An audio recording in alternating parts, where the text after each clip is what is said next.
அனைவருக்கும் வணக்கம். நீங்கள் நம்ம சேனலுக்கு புதுசுன்னா பக்கத்தில் இருக்கிற பெல் பட்டன் அமைத்தி சப்ஸ்கிரைப் பண்ணிக்கோங்க. தொடர்ந்து எல்லா வீடியோக்களையும் நீங்கள் பார்க்கலாம். என்ன அது? நாம் எங்கே வந்திருக்கோம்? ஆஹா, இது எந்த இடம்னே தெரியலையேயா. ஒரே பயங்கரமாக இருக்கு. அத்தி எண்ணெய் சட்டியில் யாரையோ போட்டு வறுக்கிறாங்களே. யாரையோ கொளுத்துறாங்களே. என்ன அது? இது ஒன்றுமே புரியலையே. ஏமா மாதிரி ஒருத்தன் வரான், அவங்ககிட்டயே கேட்போம். எப்பா இது எந்த இடம்? தெரியலையா? நீ செத்துட்ட. உன்னை நரகத்துக்கு கொண்டுட்டு வந்திருக்கோம். என்னது? நான் செத்துட்டனா? ஏன் கத்துற? செத்து செத்து விளையாடலான்னு ஒரு விளையாட்டுக்கு விளையாண்டதில் நிஜமாவே செத்து மேலே வந்துட்டேன் ஐயா. டபுளை என்ன பண்ண போகிறாங்கன்னு தெரியலையே. எண்ணெய் சட்டியில் போடுவாங்களா இல்லை எரிப்பாங்களான்னு எதுவுமே தெரியலையேயா. நான் என்னப்பா தப்பு செஞ்சேன்? என்ன நரகத்துக்கு கொண்டு வந்திருக்க? நீ செஞ்ச தப்பு ஒன்றா ரெண்டா? அதெல்லாம் பாவப்பட்டியலை பார்த்து தான் சொல்லணும். அத்தி, இதுக்கெல்லாம் பட்டியல் வேற இருக்கா?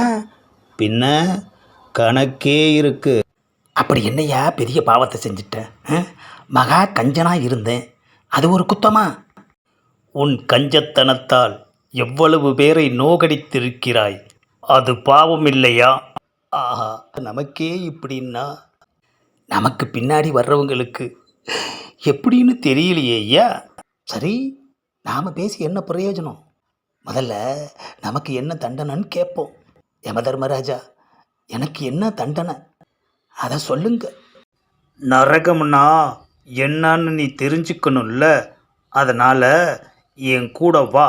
ஆஹா, நமக்கு நரகம்னு முடிவு பண்ணி அதை வேற சுற்றி காட்டுறேன்னு சொல்கிறாரே ஐயா. வா என்னுடன். ஆஹா, என்னமோ டின்னர் சாப்பிட கூப்பிடுற மாதிரி கூப்பிடுறாரு. எப்பா, எவ்வளோ பெரிய நரகம்யா. சின்னது எப்பா, அது என்னப்பா தகதகன்னு ஜொலிக்குது? இது என்ன இடம்? இதுதான் சொர்க்கம். ஆஹா, அதுக்குள்ளே மறைஞ்சிருச்சு ஐயா. ஒரு செகண்டு கூட கண்ணில் நிற்கலை, அதுக்குள்ளே சொர்க்கம் போயிடுச்சு. நீ சொர்க்கத்தை கண்ணால் பார்த்து விட்டாய். அதற்கு காரணம் என்ன தெரியுமா? ஒரு முறை நீ சாப்பிட்ட கையால் எச்சில் கை கொண்டு காக்கையை விரட்டியிருக்கிறாய். ஆனால் அன்று உன் கையிலிருந்து ஒரு பருக்கை கீழே விழுந்து அதை அந்த காகம் சாப்பிட்டிருக்கிறது. ஆஹா, என் கையிலிருந்து ஒரு பருக்கை கீழே விழுந்து அந்த காக்கா சாப்பிட்டுருச்சா? அந்த ஒரு சிறு புண்ணியத்தால் தான் சொர்க்கம் உன் கண்ணில் தென்பட்டது. ஆஹா, ஒரே ஒரு பருக்கை தானமாக விழுந்ததுக்கு சொர்க்கம் கண்ணில் காட்சி அளிக்குது. ஆஹா, நமக்கு நரகம்தான்னு முடிவாயிடுச்சு ஐயா. 6 hours later. ஆஹா, கனவு. எப்படியோ கனவுல ஒரு நல்ல விஷயத்தை கற்றுக்கிட்டோம், அது போதும். இனிமே கஞ்சத்தனமாகவே வாழக்கூடாது.